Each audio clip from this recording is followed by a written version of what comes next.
একজনরা করছে কি আপনাকে আজকে চার কালাভুনা খাওয়াবো, তা সে করছে কি ও মা চার আবার কালাভুনা হয় নাকি? তো হয় কি না হয় চলেন আজকে আপনাকে একটু দেখাবো। চার কালাভুনা যদি একবার খান তাহলে মনে হবে কি যে সারা জীবন আমি এই চার কালাভুনাই খাবো, এই চাটা আমার কাছে পৃথিবীর সেরা চা মনে হয়। তো যাই হোক প্রথমে আমি পাতি নিয়ে নিছি, আর এরপরে কিন্তু এই যে চিনি দিয়ে দিচ্ছি, আর চিনি দেওয়ার পরে এই তো সুন্দর করে নাড়াচাড়া শুরু করে দিছি।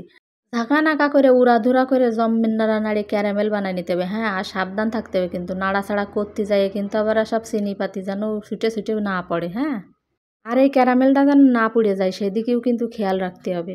তো তারপরে কিন্তু এই যে আমি পানি দিয়ে দিচ্ছি, আর পানি কিন্তু আপনার পরিমাণ মতো দেবেন যে আপনি কয় কাপ চা বানাবেন সেই হিসাবে। আহ, কালারটা, কালার দেখে তো আমি পুরোই ক্রাশ খেলাম। এই সময়ও কিন্তু এক কাপ রং চা খাওয়া যায়, কিন্তু না আমি খাবো না, আমি তো কালাবোনা খাবো। তো তারপরে আমি দিয়ে দিচ্ছি কিন্তু গুঁড়ো দুধ। আর এই গুঁড়ো দুধ কিন্তু আমি এক প্যাকেটই ব্যবহার করেছি 10 টাকারটা। একটু ঝাঁকানাকা করে নাড়িয়ে ছাড়িয়ে নিচ্ছি, আর এরপরে কিন্তু জাল হতে দিতে হবে, আর এই সুন্দর করে জাল দিয়ে একেবারেই গাঢ় করে ফেলতে হবে।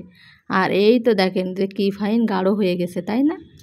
তো এরপরে কিন্তু ঢালে নিতে হবে, আর ঢালে নেওয়ার সময় কিন্তু সাবধান থাকবেন একদমই যেন হাতে না পড়ে। অন্যদের জন্যই বানাইলাম, আর আমি নিজেই লোভ সামলাতে পারতেছি না, তো তারপরে আমার জন্য কিন্তু 1 কাপ বানাই নিছি। আর এই দেখেন ফাইনাল লুক, দেখতে সুন্দর না হলেও কিন্তু খাতি হেভি টেস্ট। যার জন্য এসে আমি বানাইলাম তারে কিন্তু বহুত আগে একবার খাওয়াইলাম, আর সে কিন্তু আজও আমার কথা ভুলিনি, তাই আবার তারে চা বানাই খাওয়ালাম। তো আপনারা যদি চান তাহলে এইরকম করে 1 কাপ গরম গরম চা খাইয়ে নিতে পারেন। তো আজকের ভিডিওটা এই পর্যন্ত, সবাই ভালো থাকবেন, সুস্থ থাকবেন, আল্লাহ হাফেজ।